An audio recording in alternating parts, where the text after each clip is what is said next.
Okay, let me share my outline with you. Um, you want it in your email, I guess, right? Yeah, yeah. Okay.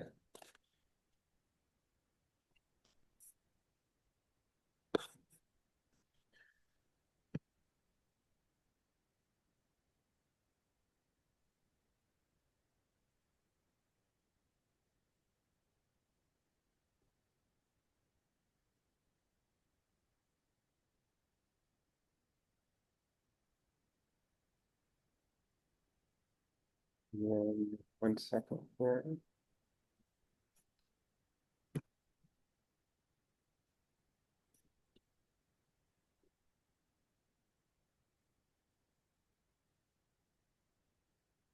Should be this. I hope.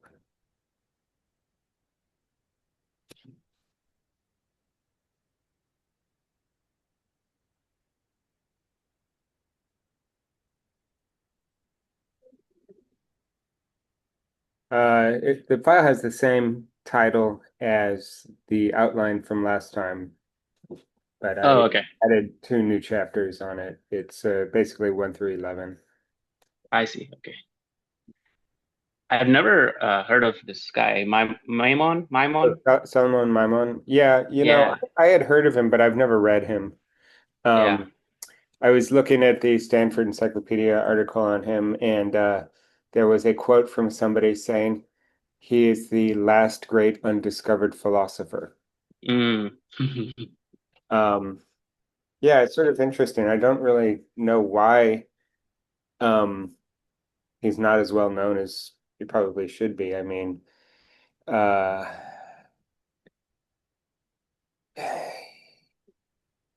so many people that are more famous are base some of their theories, at least with respect to the infinite judgment, on his work. hmm I'm not sure why he's not well known. Uh, I mean, partially, the thing is that he was working 200 years ago. It would be a partial explanation if he were more recent to say that he came from a pretty poor background, although a lot of these people did too. So I don't know. Yeah, I mean, yeah. um, yeah, I'm not sure. Uh, Mm. I don't know his work well enough to know what other contributions he made. Maybe Yeah, he didn't write as much or something, but I mean, um, yeah, it's sort of curious. Did you get the yeah. file yet? Yeah, I did. I did. Okay. One of the things that's kind of interesting too is that his name Maimon uh, was self-chosen hmm because I guess Prussian Jews or I'm not sure if he was from Prussia or not. I don't remember where he was from. Oh, actually, he was from Lithuania. That's right. Lithuanian Mm. Jews at the time did not take last names. They just took the name of their father for their last name. Ah.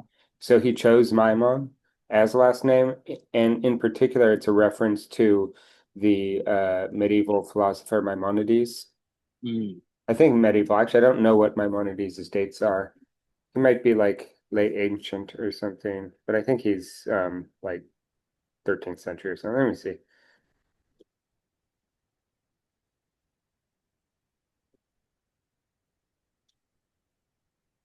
Yeah, he lived from 1138 to 1204. So Okay. yeah, that's about what I thought. And Maimonides is interesting. His most famous book has a great title, A Guide for the Perplexed. Um, but also because of his work in negative theology, uh, mm.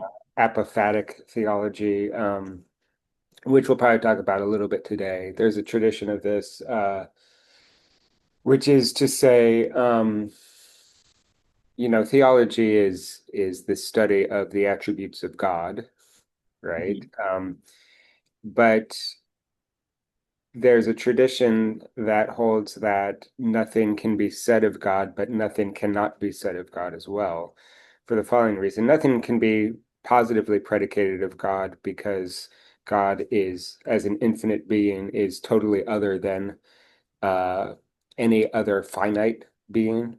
Hmm. God is really the only infinite being, I suppose. To the extent that there's a doctrine of eternal immortality, it's because of the essence of God and the ways in which individual beings partake in that essence, but it's God's essence that is infinite, and because of that, it's totally other than any Mm. sort of predicate that you would say of like an elephant. An elephant is strong and God is Hmm. strong, so God and the elephant must be related somehow, or must be of Right. the same, not even just related, but must be of somehow of the same category. Because in Ah, order for a predicate to apply to more than one thing, they must have some shared concept or some shared category. And God is right. supposed to be totally other. Yeah. But the problem is that um, in negation, in simple negation, as the opposite of affirmation, you can always infer positive predicates. Like if I say Hmm. that God is not strong, then it sounds like I'm still gaining some positive knowledge about God. I'm Hmm. canceling out one attribute, but that is still giving me some knowledge. And the claim in apophatic theology is that actually even that doesn't really give you knowledge because the predicate strong is still of the wrong basic level or of this wrong basic category to apply to God, whether it's affirmative or negative, Hmm. right? And so the way that you talk about God is through apophasis, which Mm. usually involves some kind of paradox. Apophasis means literally in Greek saying away. Um, but you'll find in a lot of, say, devotional literature from this tradition that what happens is that God will be talked about in ways that in normal finite logic seem like paradoxes. Hmm. And it's supposed to get at uh, the fact that to know God is to know God through means that are other than finite reason, right? Mm. Uh, so I've done a lot of reading in that basic domain. So in around I think that probably there are a lot of different religious traditions that have some group of people that claim that sort of thing. Because I mean, it's not Yeah. far from like Zen Buddhism or something like this, right? Right. But in the West, in say Judeo-Christianity, I think that begins around like the 5th century AD or 6th Mm. century AD, and it's always a kind of um, what Deleuze would call a minor literature, right? Mm. It's like it's not the mainstream of theology typically, although sometimes it does find its way into um, at least temporarily mainstream traditions. Like I don't know if you know Mm-mm. about Puritanism in Mm-mm. so like the first white people that went to Mm-hmm. Massachusetts, right? They were pilgrims, you know about them. Mm-hmm. Okay, well they were all Puritans. So their religion Uh-huh. was Puritanism. And that was for a while, like the state religion in England in, say, the 17th century. Um, it's actually a sect of Calvinism, which is, you've probably never heard of Calvinism either, right? No. Okay, Calvinism is, you know about the Reformation, though, right? Do you know what the Reformation Uh, is? no. I know Okay, so it's like yeah. you know Straight. what Catholicism is, right? Yeah, Like yeah, yeah. the Catholic Church. Yeah. In the 15th century, a bunch of other countries, uh, what's the word? They revolted against the Catholic Church, right? Mm. And so they started a new tradition that was not Catholic but Protestant, and that's called the Reformation, Okay. right? And so um, one of the churches that was against the Catholic Church is called Calvinism, Mm, right? The Calvinist tradition, and Puritanism is from that tradition. But in any case, Calvinism and Puritanism have that aspect of apophatic theology that God is completely other. mm, There are a lot of weird things in Calvinism epistemologically, because they also believed that everything was absolutely determined. okay. So then they had to deal with free will, what Mm, appears to be free will. If God, so it's not exactly that everything is determined in, say, the sense of mechanical physics or something like that. It's more that everything is determined because God knows everything, past, present, and future. But if mm, there is a divine intellect that knows everything, then it means that everything must already be determined because you can't know something that's false, yeah. right? And so then their problem is to figure out how you can explain what seems like free will if God knows everything in advance already. Hmm. And so their solution is that free will is an epistemological problem. It's not a problem of agency or really metaphysics either. What it is Mm, that everything is already determined, but we in our finite minds don't know what's determined. And mm, so what the main determination is whether you're going to go to heaven or hell. mm, Because God has already chosen who's going to go to heaven and already who's going to go to hell. And so if that's the yeah. case, then how do you explain the idea that you're supposed to do the right thing and avoid doing the wrong thing if it's Yeah. already determined? And Yeah. there, what it is that anytime you do something or even have a temptation that you might do the wrong thing, that's a clue to what you know about God's determination. In other Mm, words, it's not your choice not to do evil or to do good, but you're constantly asking God for knowledge about what he decided. mm, And anytime you do good or something, good happens like this, it's a sign that God has potentially chosen you to go to heaven. And so you're constantly trying to make good happen, but you're not yeah. actually making good happen. All you're doing is getting more knowledge about what is already determined. Vitamin. And I was listening to a physics podcast where there's actually it was what's that guy's name? Sean Carroll's podcast. This was a couple of years Hmm. ago, so I don't remember the details. But he was talking to somebody who works on uh, epistemology and like the question of determinism in physics. And this Hmm. person was actually using the work of Calvinist theologians to explain how it's possible that you know things could be, or at least could appear to be, undetermined in a completely deterministic physical world. Mm. And it was like basically the exact same reasoning from Calvinism, which was sort of Mm. interesting.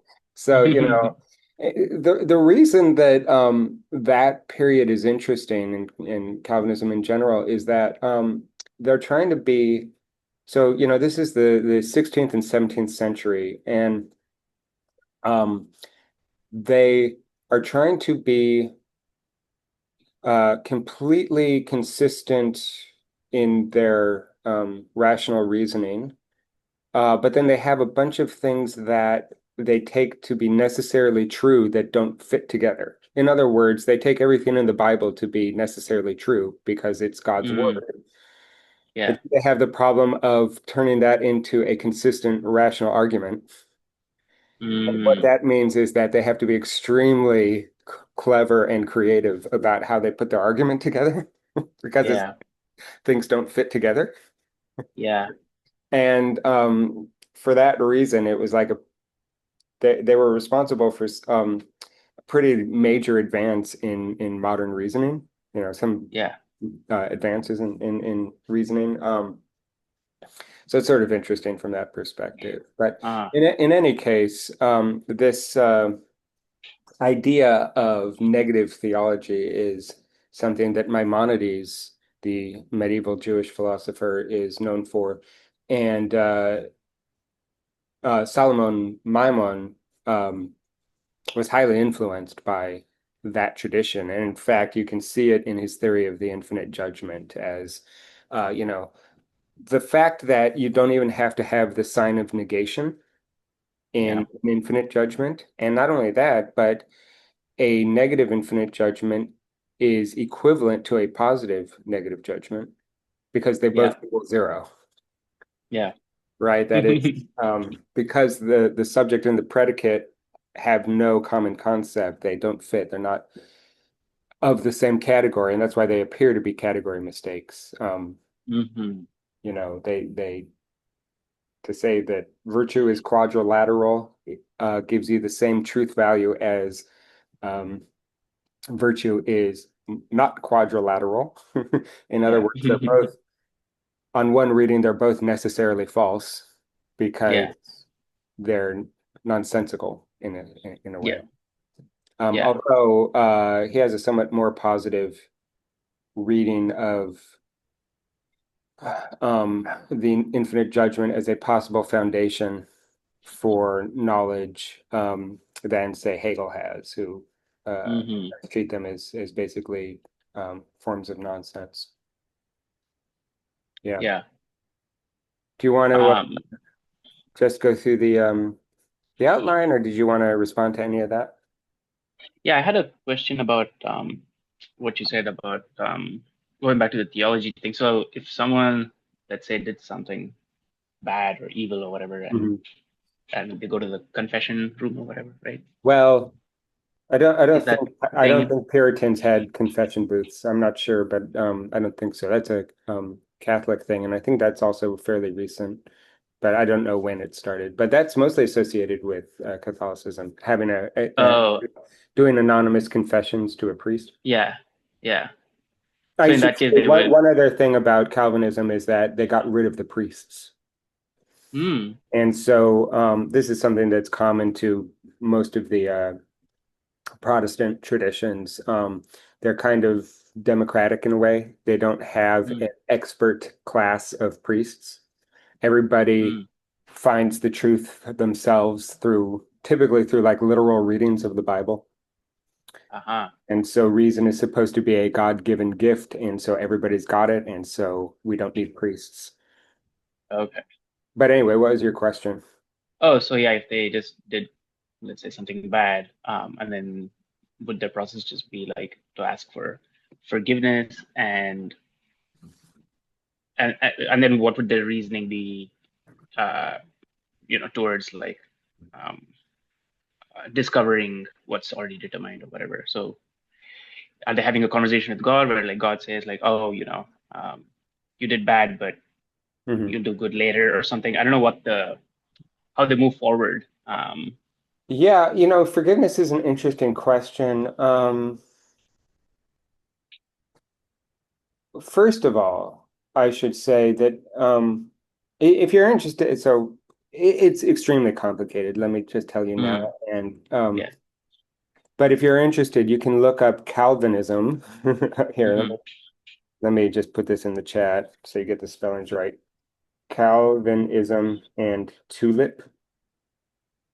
Uh-huh. Tulip is an acronym for like the five axiomatic beliefs of Calvinism. And the U in tulip stands for utter depravity. Mm. And their belief is that everyone uh, is completely evil through and through, but nonetheless, God, in his generosity, has chosen certain people, even though they're evil, to go to heaven. Yeah. So I think you're just constantly asking for forgiveness because you exist in a finite world. Mm. The finite world is evil, Yeah. right? And so I think that that's constantly going on. And that's a distinct question from whether you ought to do good or avoid evil, because you are Mm. Mm. basically evil because you're a finite being to begin with. Um, and so I don't really know like how if they would like ask forgiveness for specific things they did. Hmm. Um, but I guess it probably goes two ways. I mean, there's also probably a sense that I mean, it's sort of your fault that you're evil because you exist as a finite being, that has all the sorts of drives and interests and everything that a finite being has. But my guess is that they don't really think of the wrong things you do as your choice, Mm, right? It's like you're I don't know. I mean, it's maybe like imagining that there's some lottery where they open a box and there's $1 million inside, or there is, I don't know, like some poison inside that's gonna, and mm, mm, and you can certainly hope for one or the other. You don't really have any agency to change what's there. Um, However, you might want to get as much information as possible, right? yeah. And there's a lot more to it because there's this whole doctrine of signs, like this idea that whatever happens in the world, everything that happens in the world, including like I just saw a bird fly by, that's a Mm, sign. Everything is a mm, sign for the Puritans. There's a poem. Um, I don't remember the exact poem. It's from the 17th century, I think Boston area or something, and it's talking about how the author sees a mouse that I think is like fighting with a snake, or a snake is trying to catch a mouse, and then the mouse is able to run away. mm. And then he writes like 40 pages on how that is a theological sign. Right. And the idea is that oh God, there's so much to this. One thing that the Puritans believe is that you can read God's message off of nature because Mm, everything is a sign from God. And yeah. so anytime you feel like, oh, I want to do evil, that is a sign, but you have to interpret the sign, right? You Mm-hmm. have to Mm-hmm. find there are a whole matrix of signs that you can use to interpret other signs and so on. But the point is that it's never about your agency. It's about um, interpreting God's plan, Mm-hmm. right? Mm-hmm. It's been a while since, at least like I think in 2023, I was reading a lot of this stuff because I was teaching that class on Ives. Um, Aha, okay. and there's, a strong element of Puritanism in Ives's writing and music, I think, to a certain extent anyway. Um, Yeah. but I don't remember the details well enough to ask, Yeah. or rather to answer really Yeah. subtle questions. Yeah. Yeah.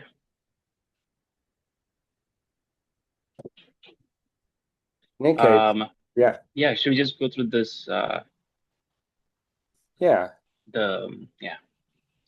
yeah. Okay. I have to confess, I didn't really get the analogy to absolute motion. There are Yeah. weird Okay. things in that are not strictly Newtonian, like the equivalent. So first of all, some of the language is a little bit inexact. Like there's a sentence talking about how you've got two objects in motion, A and B, and then and then the author that's being quoted says something like the rate of motion is equivalent to the motion of A, but then later on it says the motion of B is equivalent Right. to A, but those are different measures, the velocity versus Yeah. say displacement, Right. motion understood as displacement. So I'm not really sure what, if any, Newtonian laws are being invoked by that. Mm-hmm. Also because the commentary wasn't directly from Maimon, and I haven't read the source where Maimon's Yeah. talking about this, but it didn't make a lot of sense, I have to say. My Yeah. guess is that it has something to do with perspective, Yeah. because one thing about motion in Newtonian mechanics is that uh, the uh, the measurements assume a frame of reference, Hmm. right? So, like for instance, and where he's talking about like okay, so you've got two mutually attractive bodies, right? Um, Hmm. and it's true that the motion of one is going to be equivalent to the motion of other understood in terms of attraction.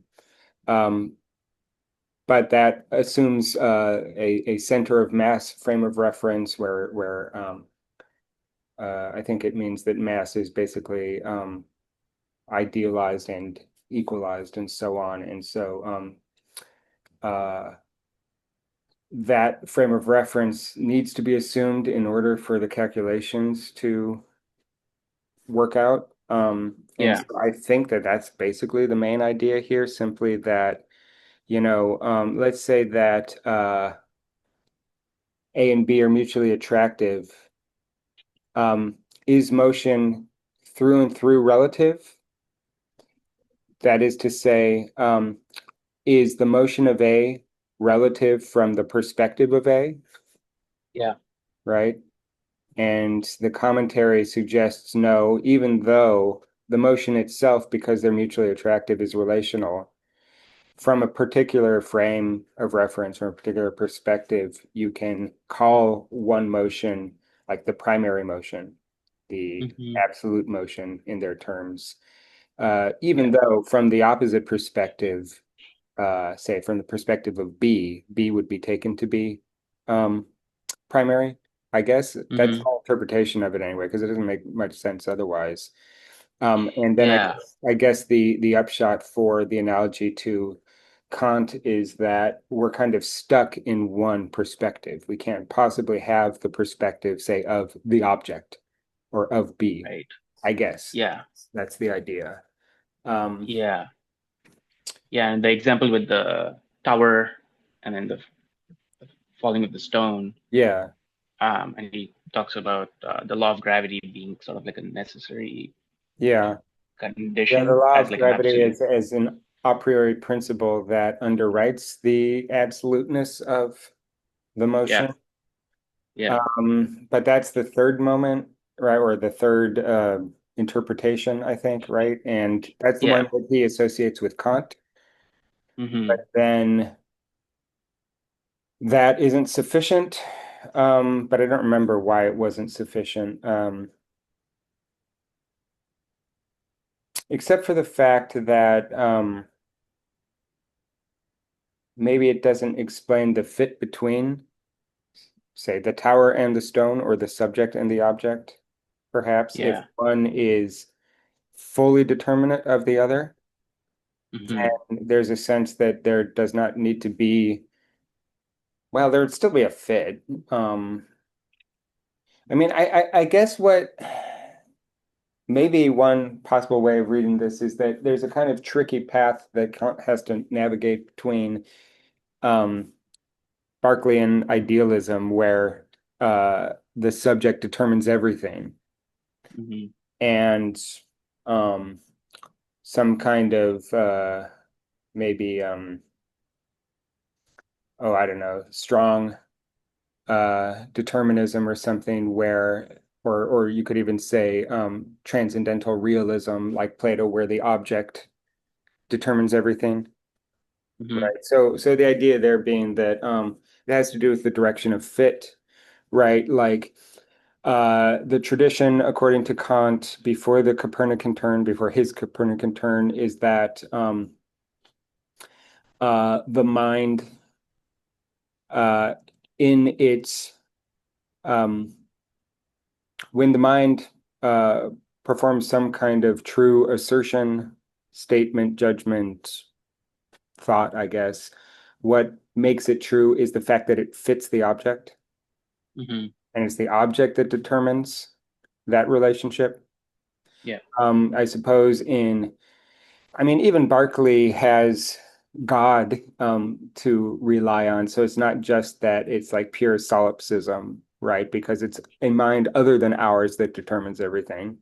But I suppose Mm-hmm. like an even stronger form of Berkeleyan idealism would be a kind of solipsism where we say that all that can be known is my own individual subjectivity, Mm-hmm.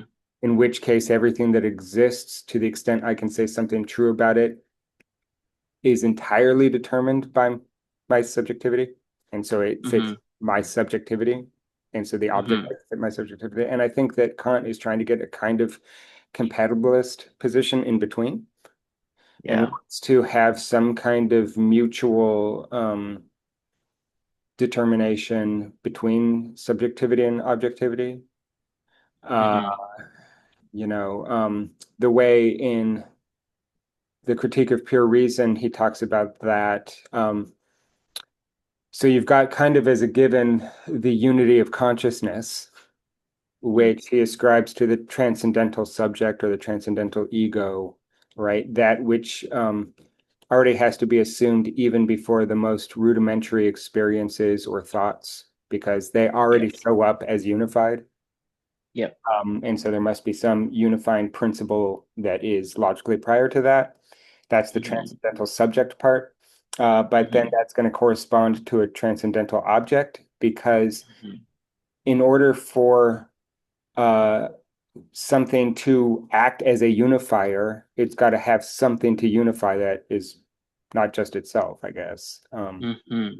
Right. That is to say that the principle of unification presupposes something that's not unified Mm-hmm. that the agent can unify, Right. right? And so that is how you get the transcendental object.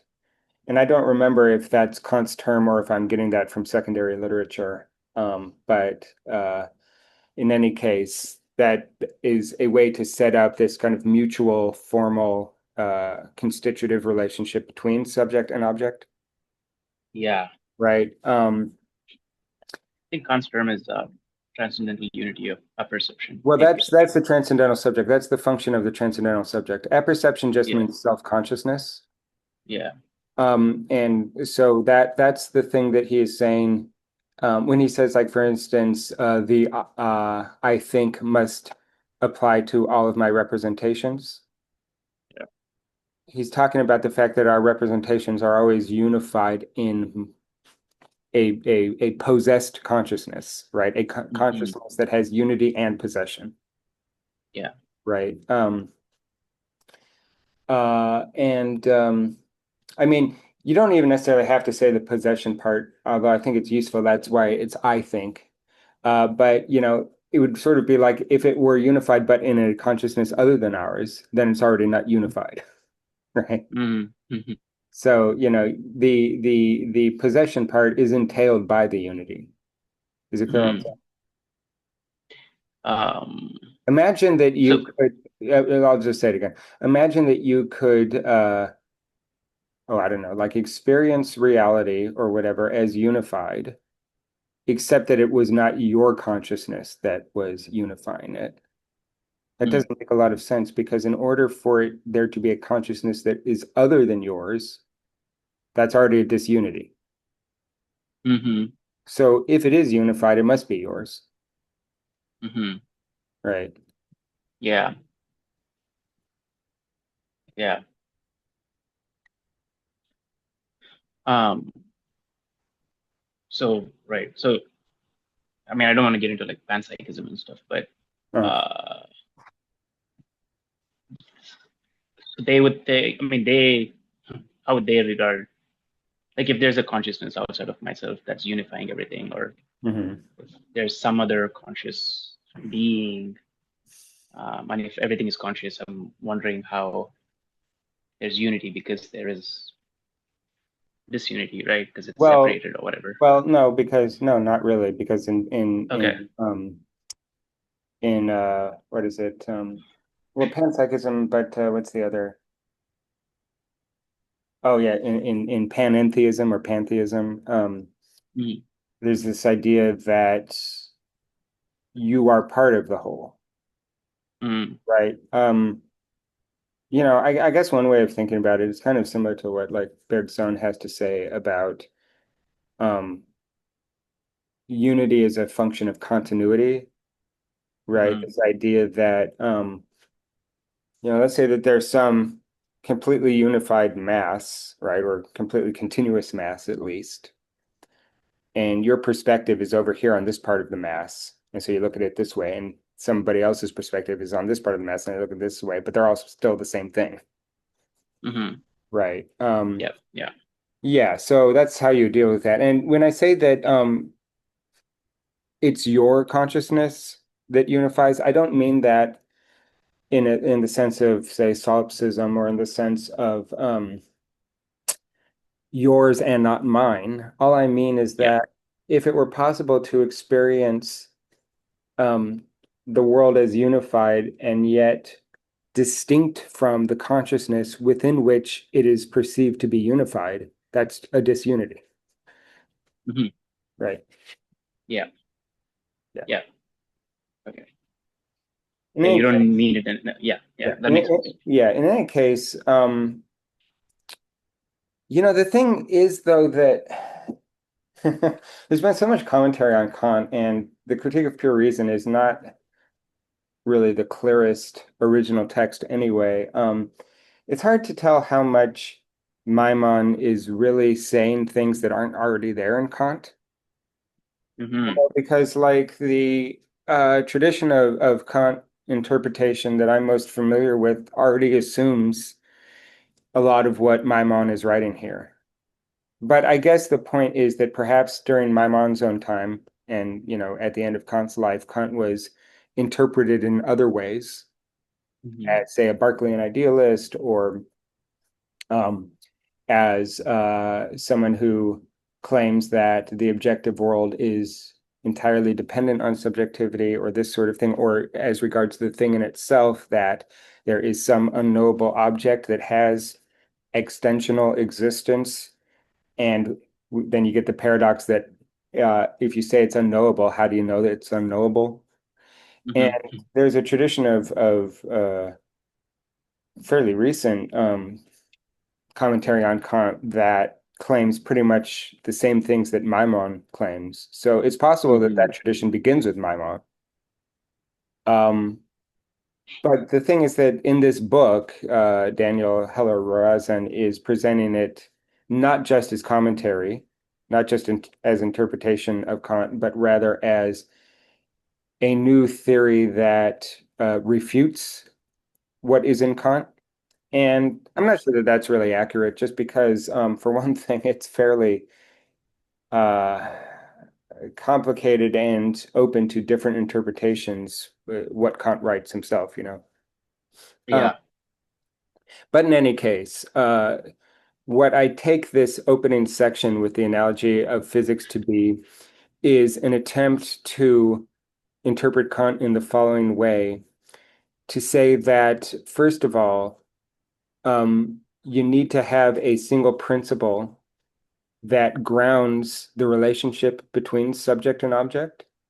Hmm. And you need to be able to demonstrate also that the a priori principles that are supposed to be constitutive of, say, experience are properties of the subject, or at least, Hmm.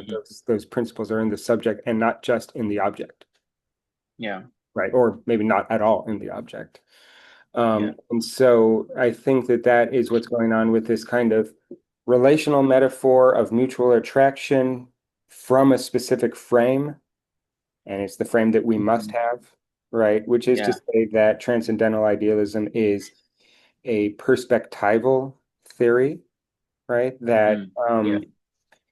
one and the same ontology can be described, and will probably have different logical formulations depending on the perspective Hmm. that it is looked at from, Yeah. So I think that that's all it is. It's essentially that subject and object are in some kind of mutual relationship, but because of the perspectives that are required, there is a kind of grounding, a kind of absoluteness to the perspective, even though it's relational, Hmm. right? Hmm. Um, yeah. Uh, Then getting into the thing in itself, this stuff from the rest of from this point through the rest of the chapter, it all makes pretty straightforward sense. Yeah. Do you want to start off with the thing in itself, or we could also just look at what I have here? Yeah. So thinking about like the ground or um, the cause for appearances or like representations, I guess Hmm. some authors have read that, or maybe Kant even says this, that the noumenon is the cause of the phenomenon, Hmm. um, but the noumena could never be known, right? Um, Well, that's not entirely true. and Noumena can be known. They can only be known intelligibly, though, right, through and not through reason and not experience. through experience, Yeah, right? yeah. Actually, that's going to be important because even though it's not spelled out in this chapter, I think one thing that is spelled out explicitly is that Maimon is going to claim that there is no difference in kind between noumena and phenomena. There are Hmm. differences in degree of conceptual completeness, Hmm. right? Yeah. Um, and it almost seems like there's a proto-Quinean move here, right? Of like analytic and synthetic propositions are not different in kind. They're different in the case of Quine, they're different in degrees of how little we want to change them Hmm. or how much we want to change them, I guess. But in this case, uh, it's only an epistemological difference, but it's a difference of Yeah. degree. They're not ultimately different, noumena and phenomena. Right. Right. Yeah. Anyway, Yeah. continue what you were going to say about you're going to say something about, Oh, I think. no, I mean, I feel like li- like we've been talking the last couple of weeks, it wouldn't be helpful, or it would create like a lot of disruption in like epistemology if Mhm. philosophers were to pose that the noumena is completely different or something, or go down that route, right? What Um, happens if you take it to be completely different? it wouldn't be helpful, or it It would would be not be like it would helpful. Oh, disrupt, I see. like like from a pragmatist point of view, or Hmm. um, Yeah, yeah, I was just like responding to your comment on Quine. right. I mean, I think you can see that claim that noumena and phenomena are only different in degree also as maybe an upshot of the relational structure between subject and object. Mm, That there's a sense that noumena are, at least if we want to have a division between noumena and phenomena, that noumena are all the way over on the subject side, and hmm. objects are maybe partially on the subject side, but maybe also, or maybe even mostly on the object side. And Hmm. in saying that they aren't actually different kinds, what you're saying is there is no strong division between them. Yeah. There's a continuity of conceptual completeness or, incompleteness. Um, Hmm. the thing in itself, to the extent that you are going to call it an object, which of course he doesn't, he claims that it's not really an object. It's a limit on our knowledge. Yeah. But, the thing in itself would simply be an object that is maximally conceptually incomplete. Hmm. But notice there that the unknowableness of that's not really like a property of the object exactly, right? Or maybe Yeah. even at all. It is a way of describing like a vanishing point dot dot dot into our lack of insight into it. But that's Yeah. all 100% on our side, the lack of Yeah. insight. Yeah. Um, and so there are two ways of talking about the thing in itself that completely dissolves the idea that you can get paradoxes out of it. And I think the easiest way to look at it is to simply attack the words in that phrase, thing in itself. We could say, Mm-hmm. well, first of all, it's not in itself because it's relational, right? Mm-hmm. That is to say that objects and subjects are in relation.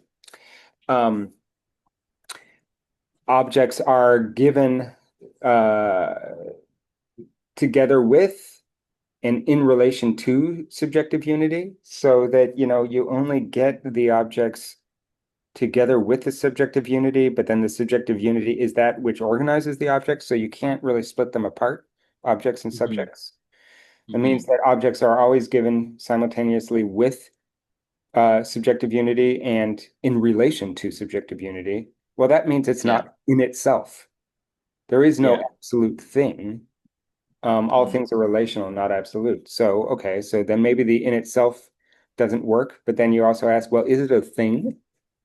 And Yeah. there, when you think about it this way, that okay, if phenomena or rather, noumena and phenomena are in a continuity of Yeah. maybe decreasing conceptual completeness, and then the quote unquote thing in itself is completely indeterminate. It's maximally conceptually incomplete.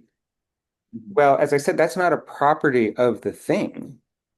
Hmm. The what we're calling the unknowable nature of the thing in itself is actually something about our conceptual completeness. Yeah.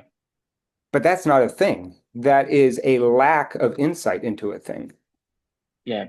right? Well, if it's a lack, then it's not a thing.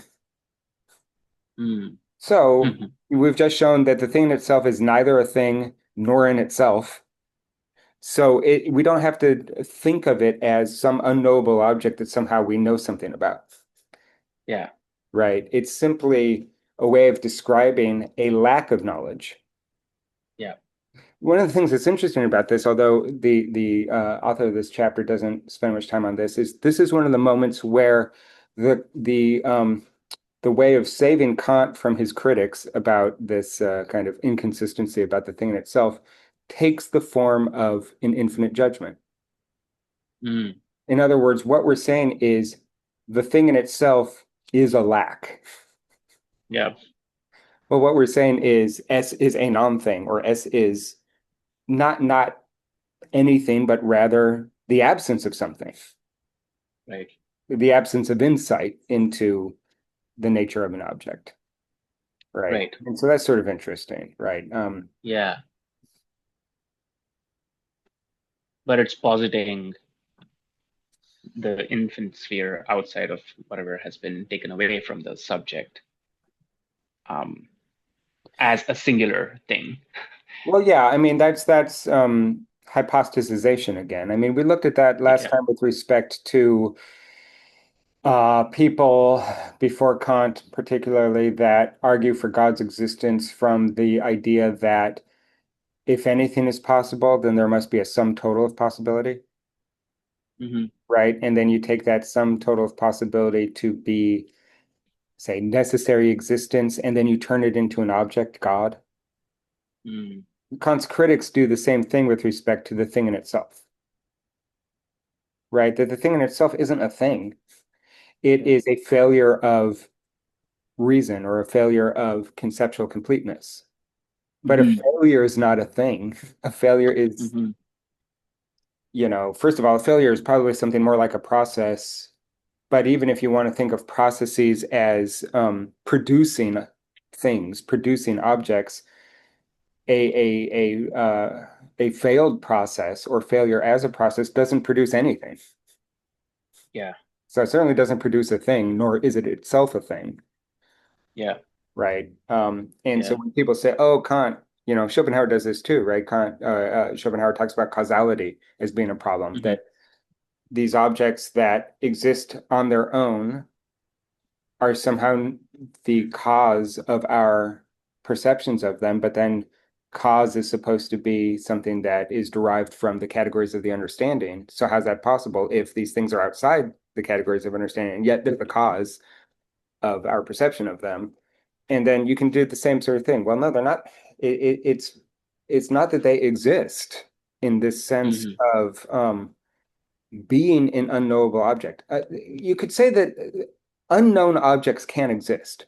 I mean, that doesn't seem like a problematic claim, but they're not unknowable, right? Hmm. Some of them might be unknowable because of the limitations of our understanding or perception, but the unknowableness is not a property of those things. Yeah. It's like a way of describing the failure of our finite cognition, Right. right? Um, Yeah. yeah, so then you don't really get that problem of there Yes. being this paradox where there's this thing that is unknown and yet knowable, that it's unknown, Right. or that Right. it's outside of causality and yet is the cause. No, Right. it's just our minds are finite, and so Yeah. because they're finite, they have certain limitations, including a limit on conceptual completeness. Right. Yeah. Hmm. Um, there's a lot to get through. What do we need to get from the bit on general logic and transcendental logic? Let's see.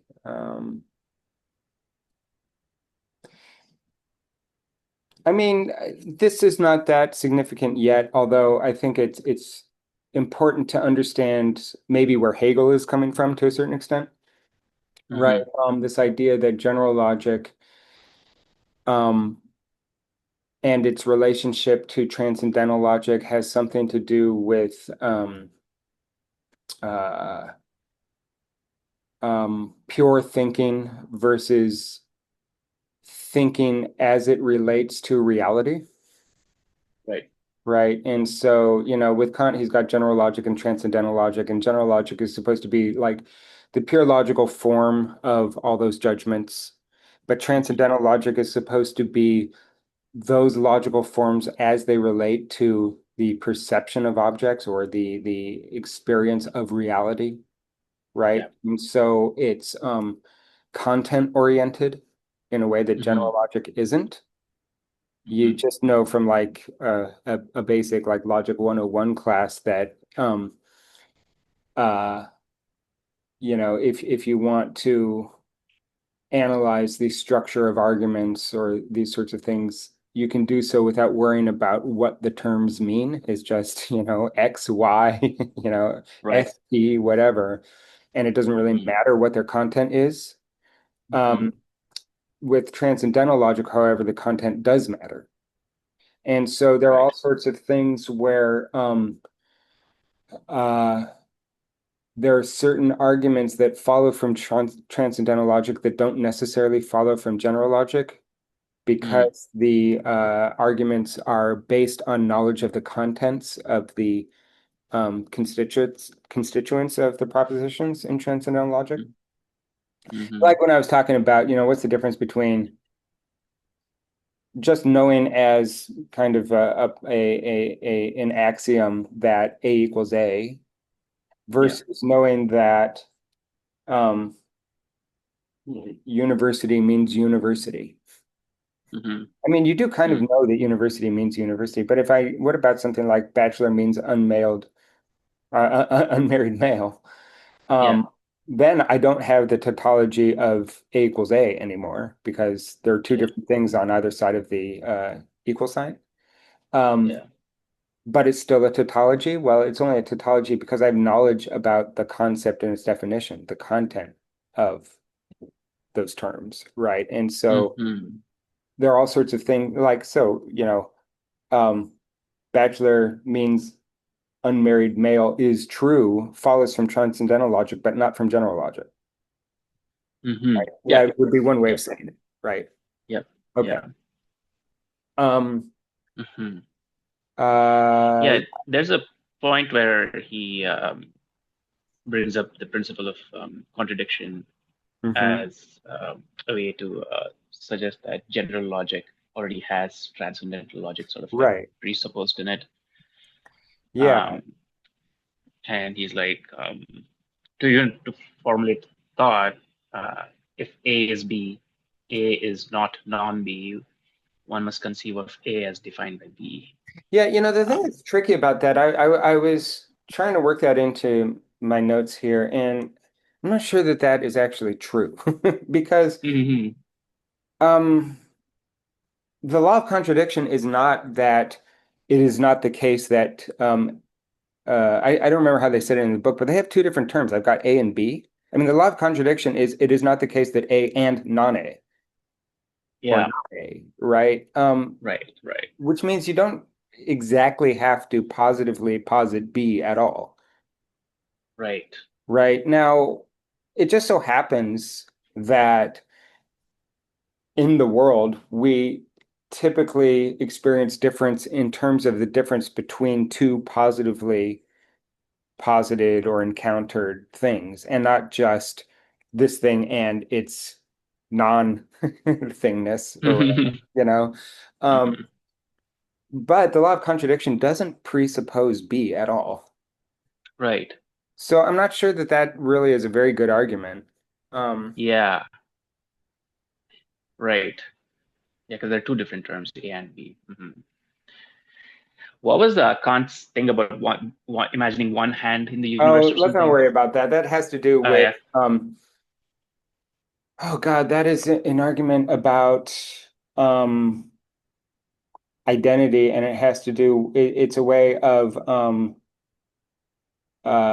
arguing against Leibniz's indiscernibility of identicals, I think. And it has to do with the fact Okay. that two objects can be, with respect internally to their properties, identical, and yet in some spatial relationship that makes them incompatible.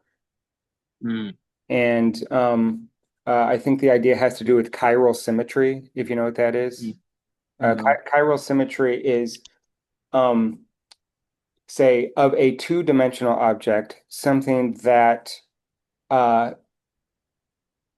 um, is okay. Well, I'll just do it with the example of the hand, actually. There is no way, I think, in three dimensions now that I can get my hands to line up. I have to turn this way, or rather, the only way I can get them to line up is this way, but then they're facing each other. I can't get them to hmm face the same way and also line up, even though, you could imagine two hands that, with respect to their properties, are identical, right? Yeah. Something like this. And Yeah. so, oh God, actually, that's from Wittgenstein now. Anyway, that's not related to this at all, so we don't have to worry about Okay. Okay. it. Okay. Yeah. Somehow he makes an argument for space out of that. Here's one thing that is an interesting upshot of that, though. And this is what hmm Wittgenstein argues, I believe, in the Tractatus, which is that you always need the next higher dimensional order in order to make that happen. What I mean by mm, that is, let's say that I only have a two-dimensional L, and I have another L that's facing the opposite direction. I mm, could get those L's to line up, but I would have to rotate the other L in three-dimensional space instead of two-dimensional space. mm, And presumably that would work for four-dimensional space too, for the hmm hands, because they're three-dimensional Yeah. objects, and in order to get them to face the same way, and you'd have to have one rotate in fourth-dimensional space. Right. Right. Yeah. In any case, Yeah. I let's not think worry I about that. asked about the hand. I brought up the hand thing because we're talking about just having like singular perspective or like a law of identity or something where Hmm. it's just like one thing Hmm. and um right and then that's all it is, right? Like Hmm. because if you imagine that there's just like one hand in the universe, that's Uh, the only thing that is, and right. Hmm. so there's some sort of first principle, I don't know, that it is itself and Hmm. that's it.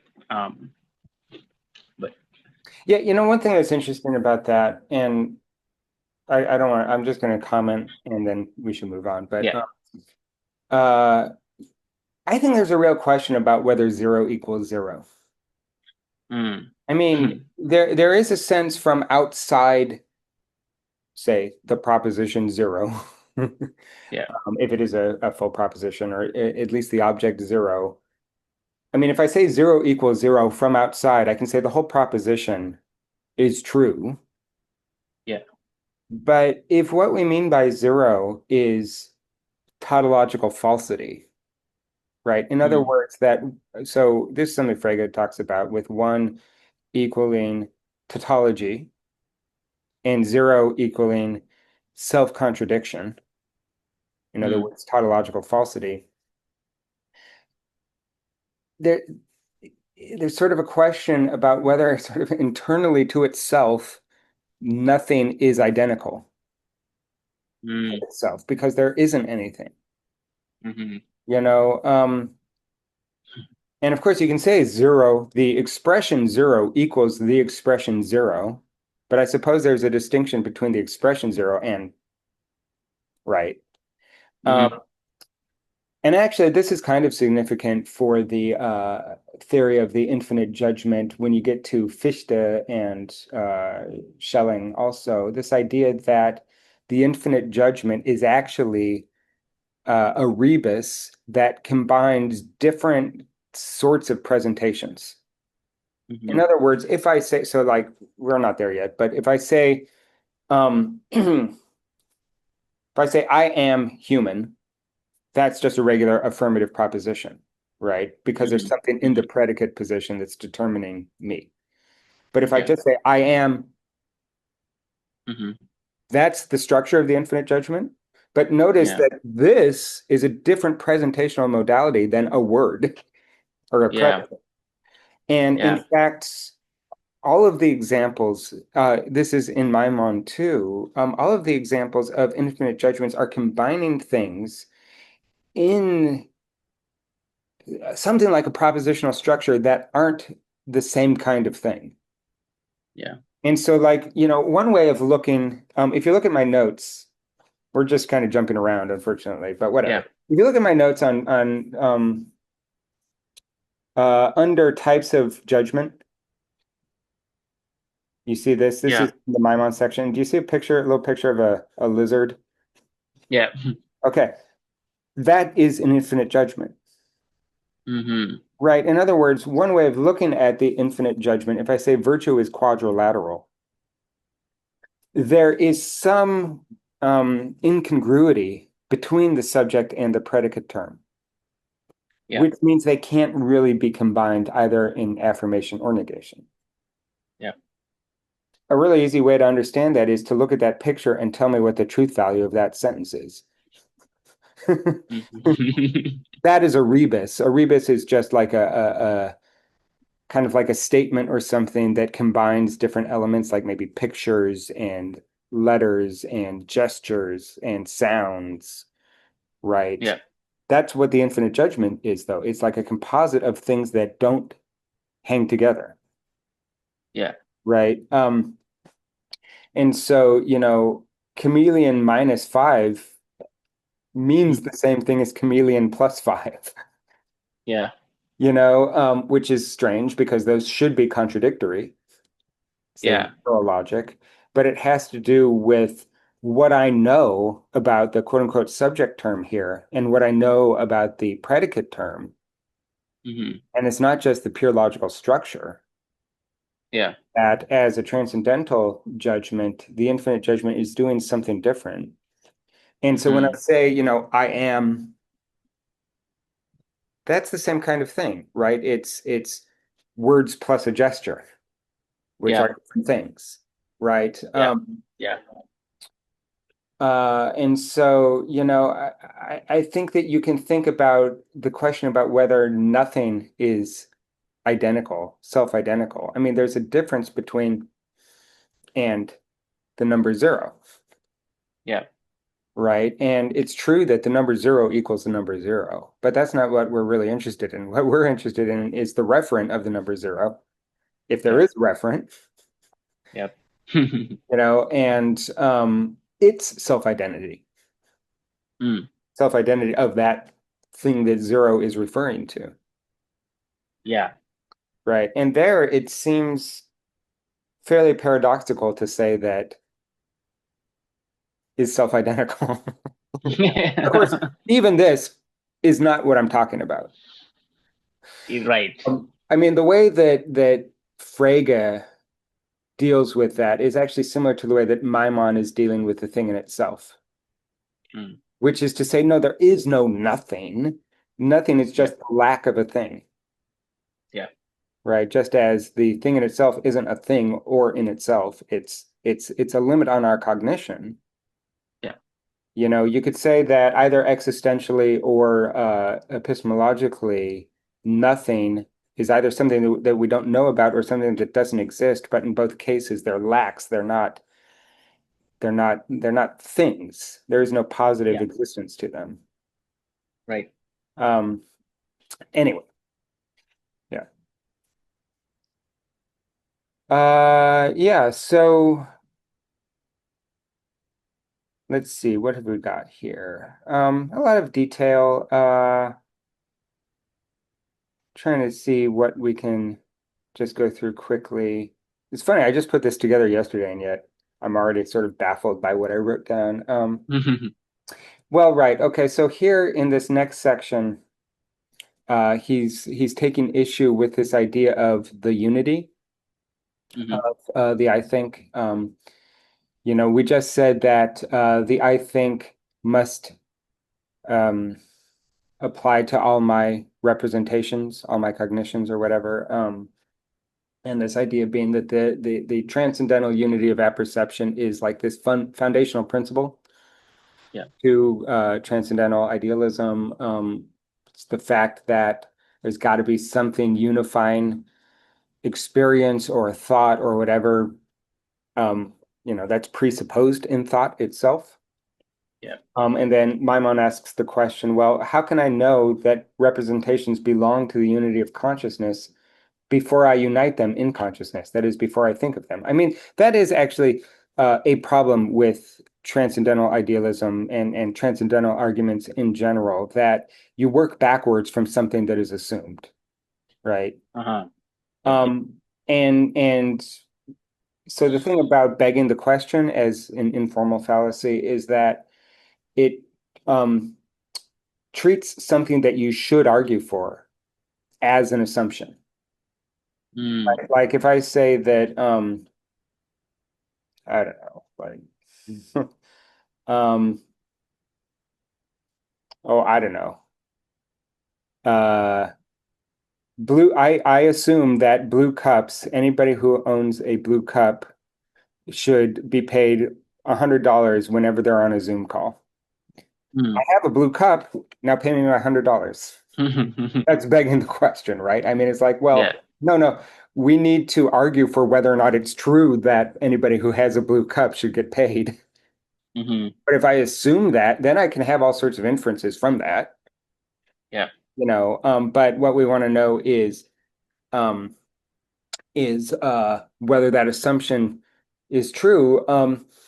The thing is that with transcendental idealism or any kind of transcendental argument, it tries to proceed from an assumption that is unassailable, like, for instance, that we have experience. Yeah. You know, but the point is, I guess logically still, it is going from an assumption and deriving things from that assumption, right? Hmm. So if the assumption is, for instance, that we have unified experience, I assume that. Okay, well, now I can infer things from that assumption. But then you always have the problem of, how can you know that those representations belong to the unity of consciousness before you think about them, Yep. before you encounter them in the unity of consciousness, right? Right. Yep. Um, yeah, and that's true with a lot of Kant's methodology. There's always something kind of Mm. circular to it. There is a question about whether the circularity is vicious. I mean, I suppose you could make an argument about how transcendental idealism is not a vicious circle. For one thing, Hmm. there's nothing self-undermining about the idea that assume unified consciousness, derive transcendental unity. Hmm. Um, but the thing is that it works backwards from a conclusion Yeah. instead of working from premises to a conclusion, right? The conclusion is Right. unified experience. I work backwards to see what kind of argument must be in place for that to be possible. Yeah. But that's working backwards from an assumed conclusion instead of working forwards to a conclusion. Yeah. I mean, also, I don't know. I mean, we have spoken about like science experiments and Hmm. looking, I mean, setting up like you, what you're looking for, or like the initial like axioms or whatever. And yeah, like I don't know how you would say let or like assume whatever if you don't know what you're looking for, if you don't know what the experiment is, you're right. Hmm. Um, so with the unity of perception, Hmm. like I don't know how you could assume that without knowing that Yeah, objects are going to be unified in consciousness. yeah.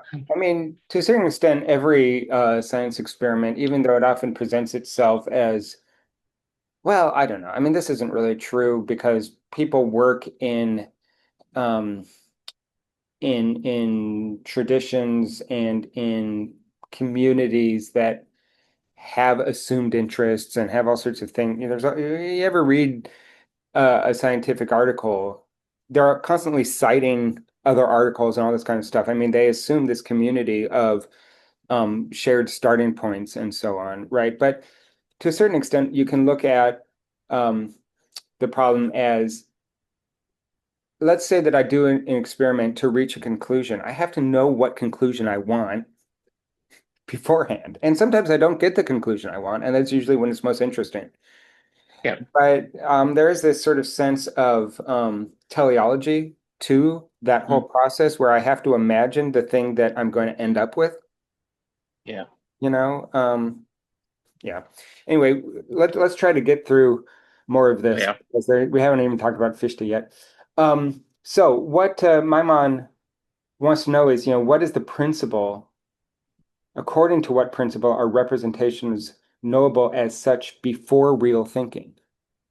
So this knowable Hmm. as such is like talking about their pure logical form or something. And real thinking is Hmm. like thinking as it pertains to the content of my representations and not just their pure logical form. But according to what principle are those thoughts knowable as such before I think them?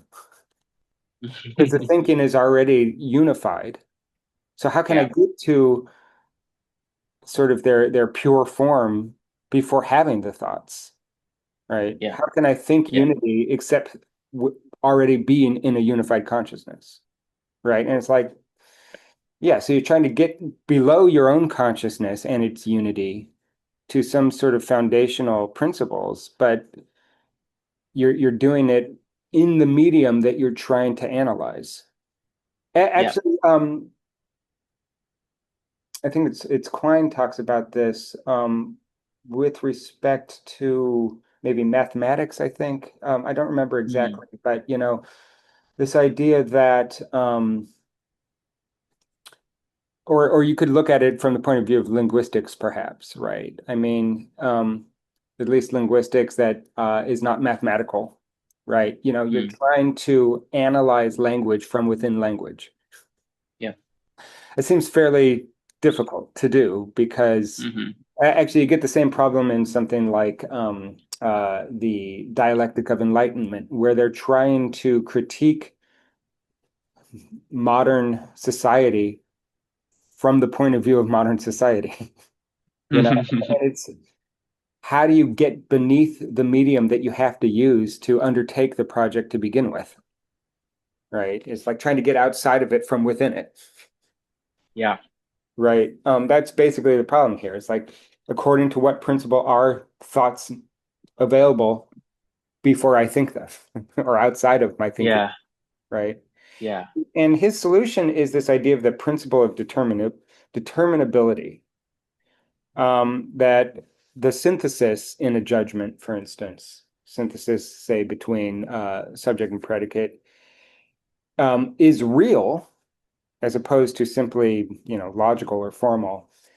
It's real if and only if one term can be thought without the other, but that second term cannot be thought without the first term.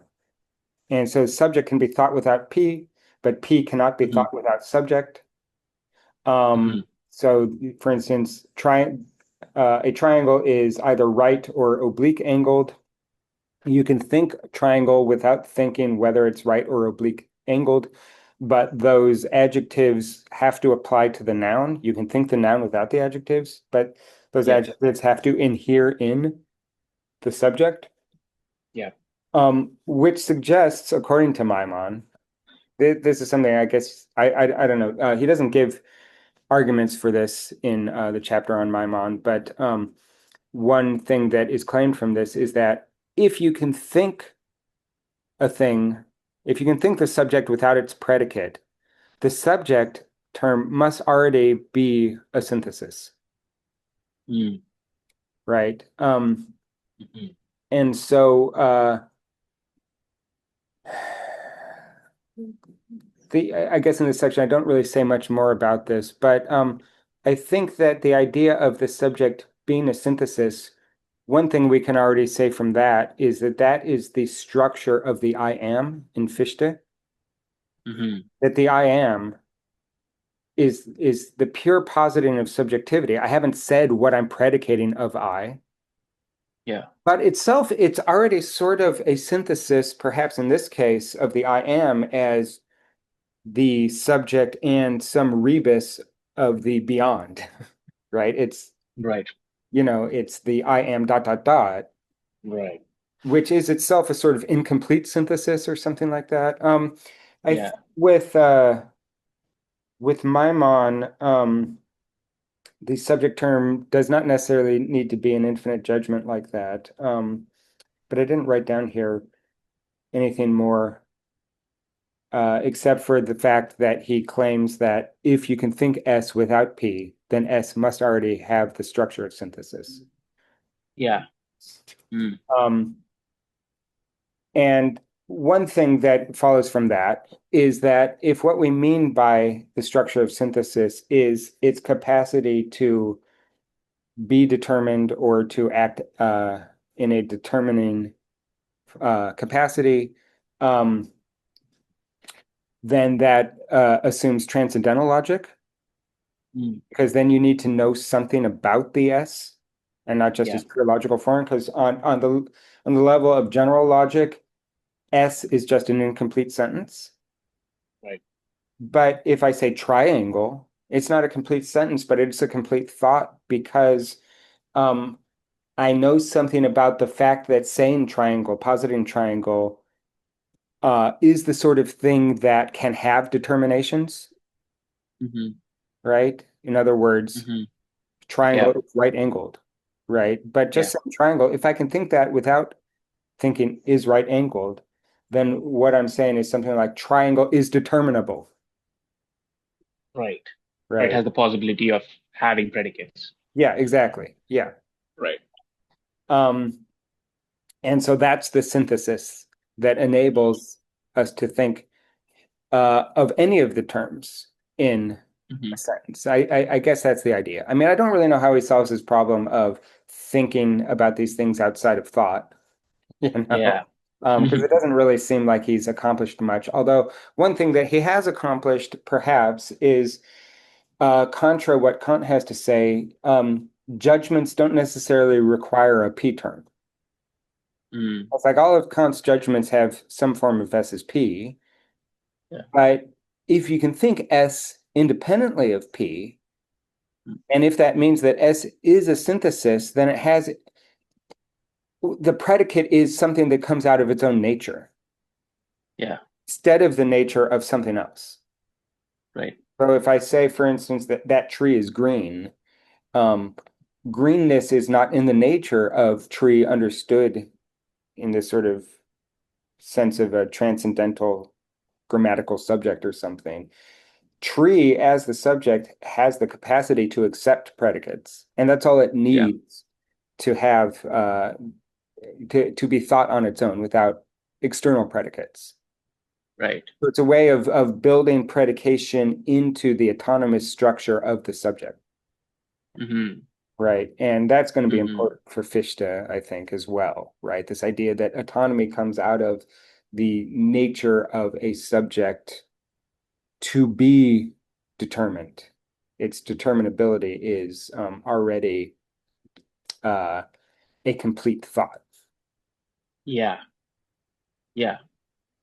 I mean, one way of looking at it, perhaps, is just grammatically, if you think that like the subject is determinable, and Mhm. the predicates are determinations, um, there is a sense in which if that's all I care about, that S means determinability, right? So in other words, if S is determinability and P is determination, there's a way of thinking of S means determinability as a internal tautological relationship, right? Hmm. That what it means to be S is to be determinable, Yeah. right? Um, but S is determinable is already a synthesis, Right. and the predicate just flows out of the nature of S itself, Hmm. right? I think that's another Hmm. way of looking at it. Yeah. That's the structure of the I am in Fichte as well. Right. And I Yeah, think I don't know if it's Fichte or Maimon who yeah. say the same thing when they're talking about God, that you can't, as soon as you predicate something like God is strong or whatever. Well, right, Um, because God is the ultimate I am. right. Yeah. Actually, they take I assume they take that, or I mean they get there logically, but there is a passage early in the Bible, in the Hebrew part of the Bible, where you know who Moses was? Have you ever heard of Moses? Yeah. Yeah, Moses is talking to a burning bush. And Hmm. the burning bush, so there's this bush that's on fire, but the bush isn't burning. It's just like encased in fire. Mm. And that is an expression in the material world of God. And Mm. Moses is talking to the bush. Mm. Moses understands that this bush is God. And then he asks God, or asks the bush, "What are you?" And the bush Mm. says, "I am that I am." Mm. So this whole I am as like this fundamental subject, this fundamental positing, this fundamental synthesis, right? I think that that is in the context of talking about God's nature as the pure I am. Mm. When you get a chance, you should listen to Eminem's "The Way I Am" song. Oh yeah? Okay, I will. I will. Yeah, the lyrics are, yeah. Yeah. Well, let's try to move through Maimon really fast. I don't think there's much more to say. I mean, there are a lot of details and a lot of things that are confusing, but maybe we don't have to worry about this so much. Yeah. Um, all we'll say is, um, the most significant thing is this idea that with respect to infinite judgments, what looks Hmm. like a contradiction in general logic, in transcendental logic is not a contradiction. Like Hmm. virtue is quadrilateral, has all the same truth conditions as virtue is not quadrilateral. God. Yeah. Or maybe I'll just say S is P equals S is not P, which Right. should be a contradiction in general logic. But the idea is that Hmm. in general logic, impossibility means contradiction. Yeah. In fact, those are usually used interchangeably. If I say self-contradiction means the same thing as necessarily false. Mm. Um, but in transcendental logic, impossibility means non-determinability or lack of fit between subject and Yeah. predicate. Hmm. So what's going on is that, I mean, there are a few things to read from that. One thing is that, unlike what Kant has to say, it's not that the predicate is infinite, the whole sentence is infinite because it's Hmm. in the lack of fit between subject and predicate that you get the infinite judgment, and not just on the predicate side of it. Right. Um, but um,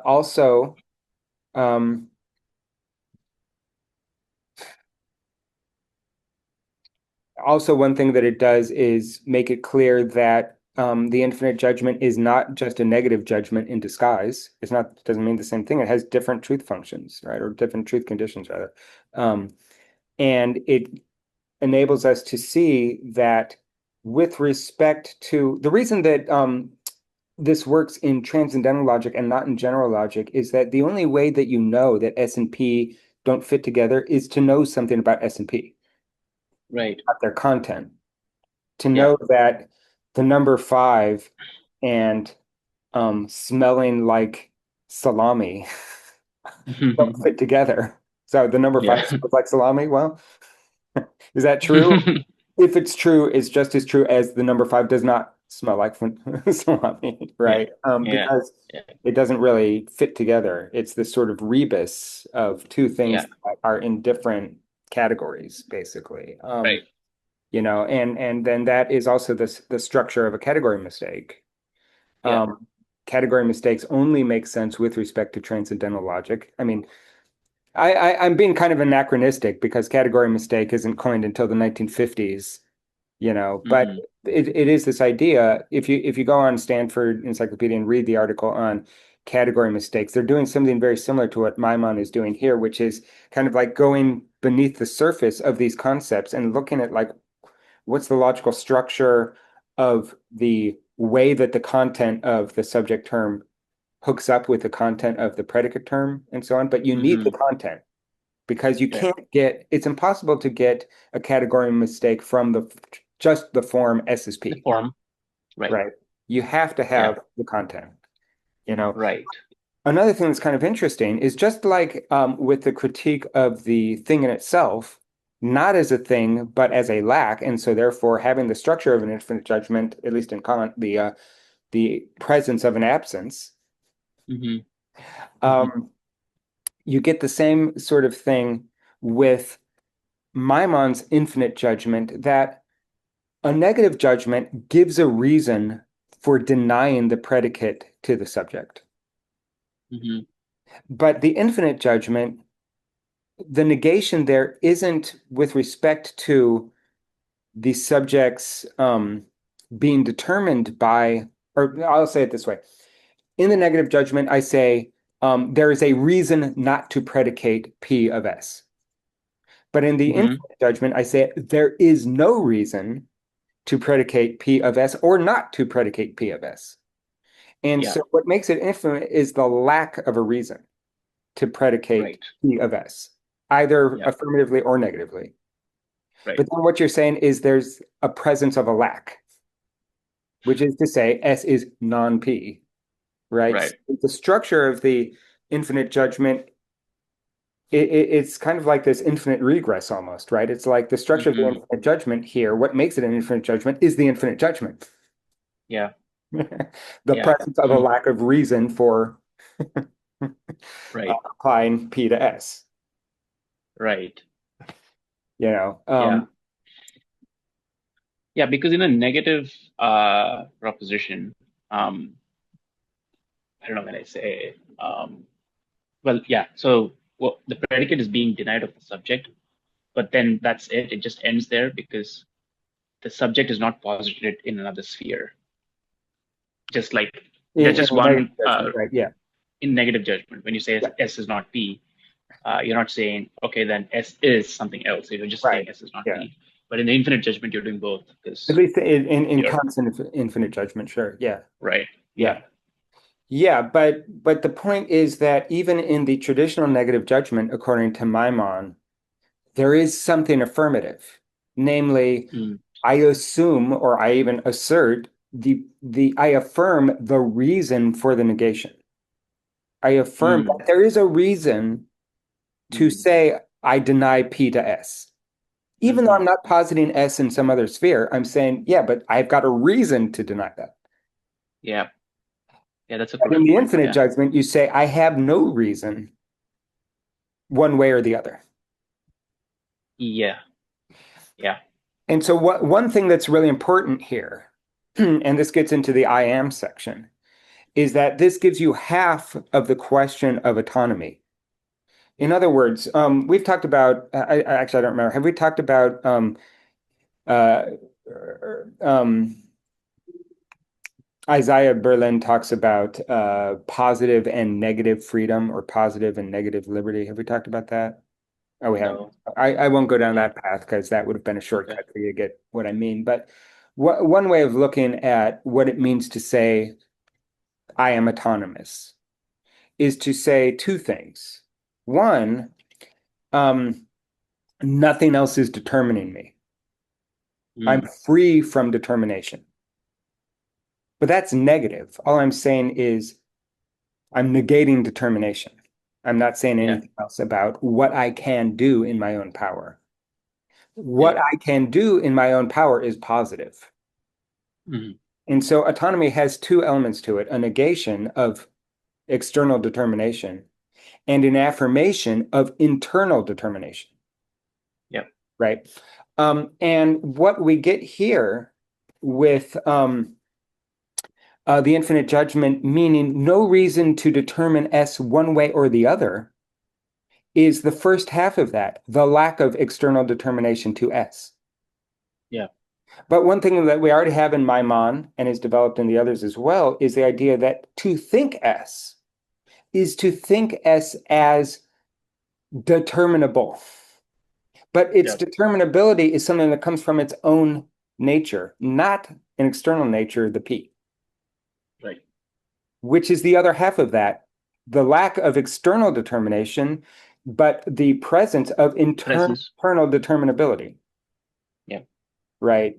Yeah. So, this whole idea of autonomy, which is, I'm not sure if when I say autonomy, if that like rings all sorts of bells, but it's like a huge, huge topic in Kant and in Hegel and in German idealism in general. But the idea that the I am is this foundational positing, Hmm. um, it to a certain extent, saying I am is the same thing as saying autonomy.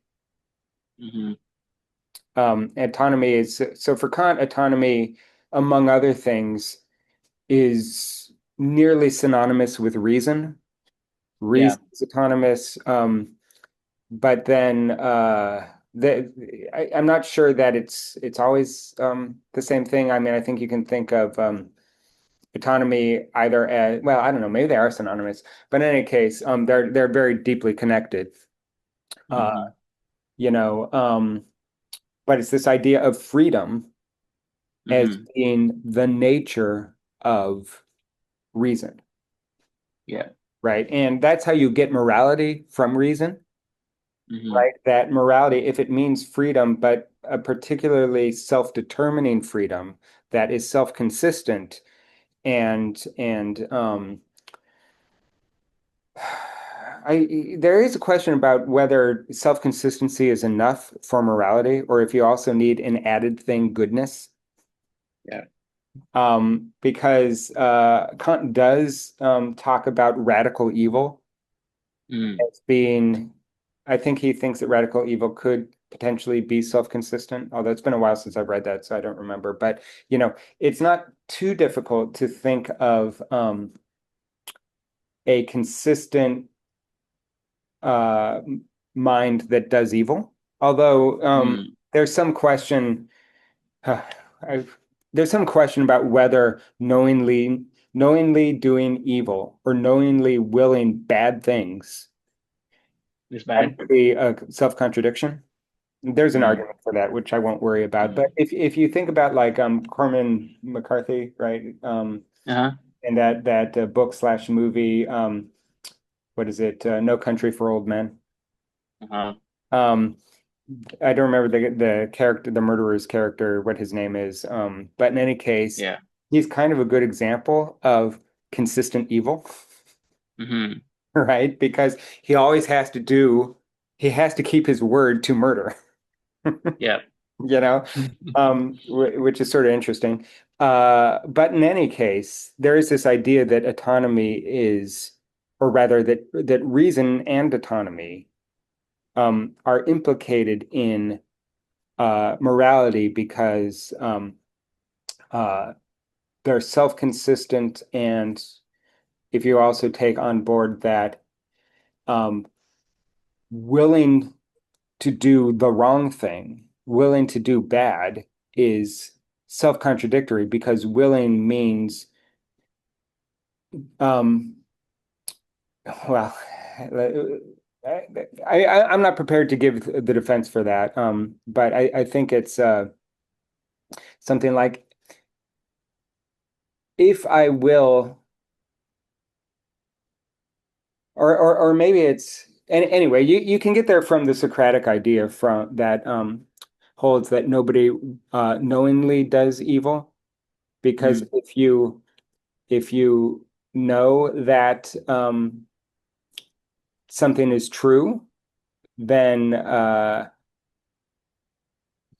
there's this.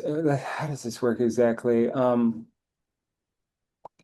Anything that is good is true in mm-hmm, Socrates, and so you can't know that something is untrue, or rather, you can't know something that is untrue, rather, mm-hmm, right? mm-hmm, Um, and so if you know that whatever P, according to Socrates anyway, in that tradition, then P is also good.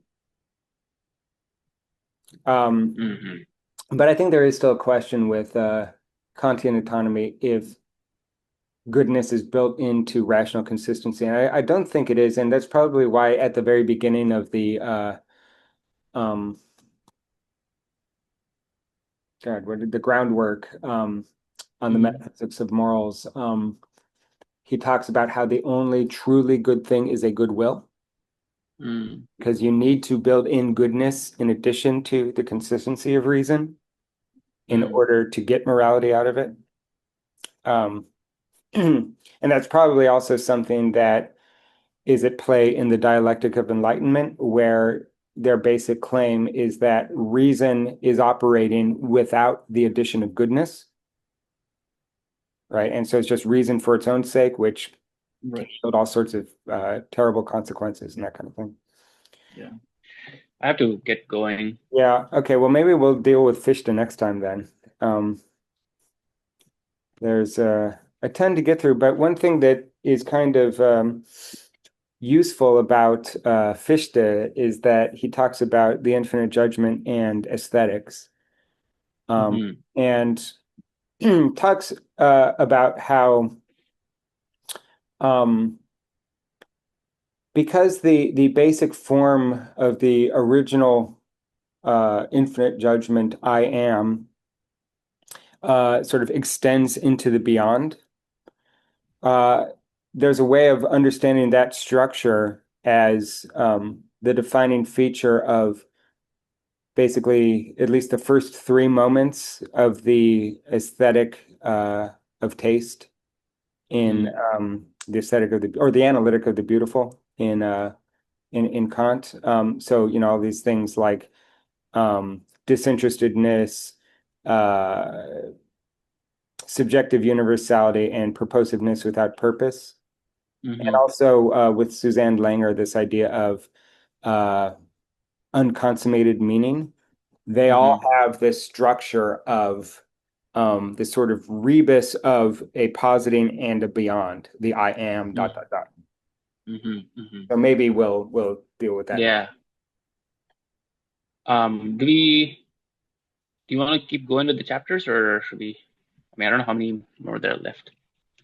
Well, I will say that once you get out of I I I I just Oh, there's Hegel too, right?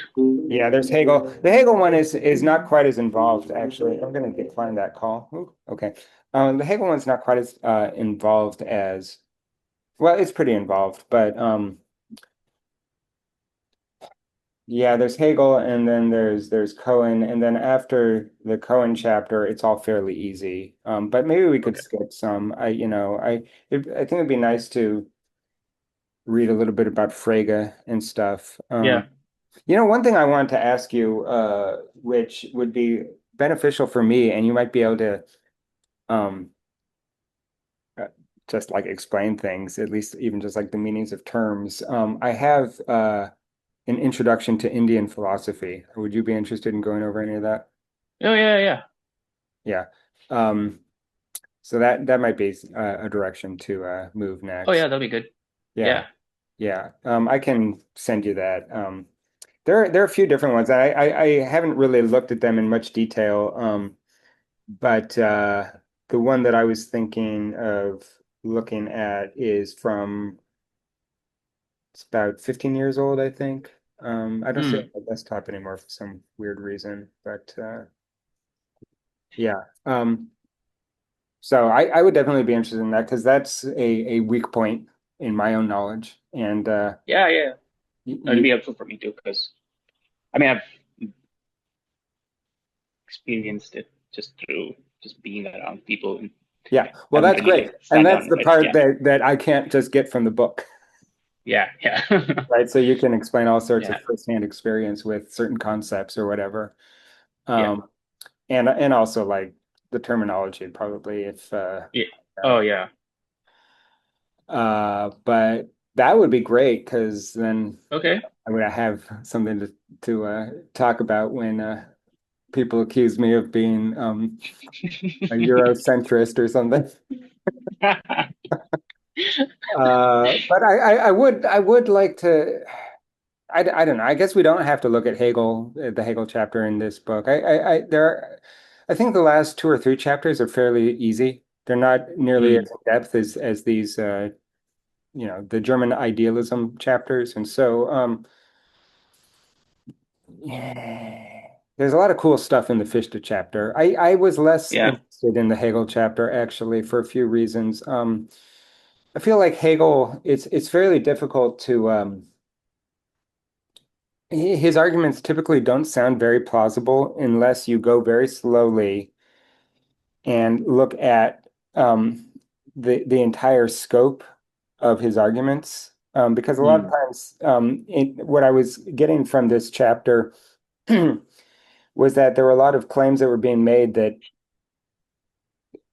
didn't seem obviously true. In fact, in many cases, it was easy to think of arguments against them. And um, mm, the courses I've taken on Hegel, though, when you go very slowly and you spend a lot of time going through all the steps, you often get the sense that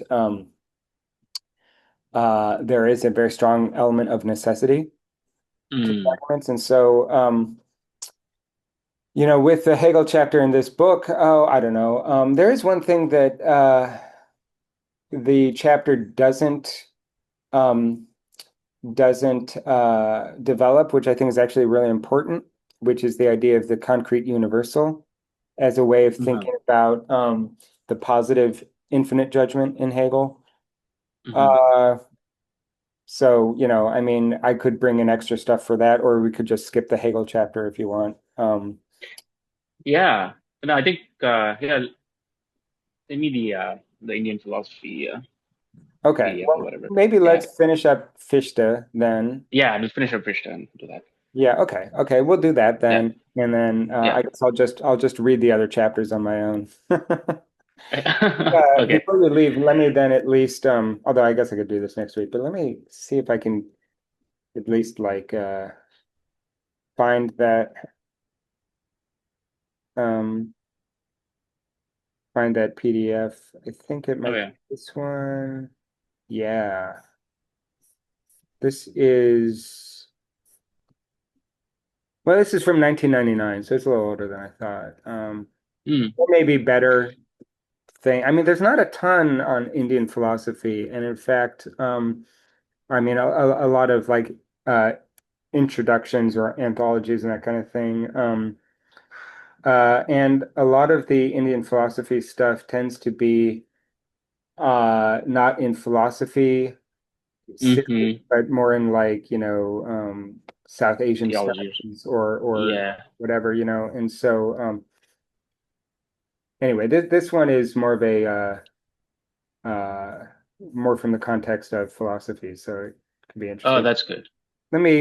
I'll just email it. Or what is the best way? Because it's probably like 20 megabytes or something. I'm Yeah, not, it is. email would be good. I think it'll send you I think it'll probably send it as a Google Drive document or something. Oh God, it's 115 megabytes. So yeah, I'll just do it as a drive document, and I'll send you the link. Okay. Okay, sounds All good. right. All right. Sounds good. See ya. So actually, when do you want to meet next time? Same time? Sometime. Okay. Yeah, you like the Okay. early meetings, huh? Okay. Yeah, yeah. That's good. That's good. Although until Yeah. about 7:15 today, I was only barely conscious. But okay. So Thursday at Okay. 7:30 then. All right. I'll see Yeah. you. All right. See ya. Bye-bye.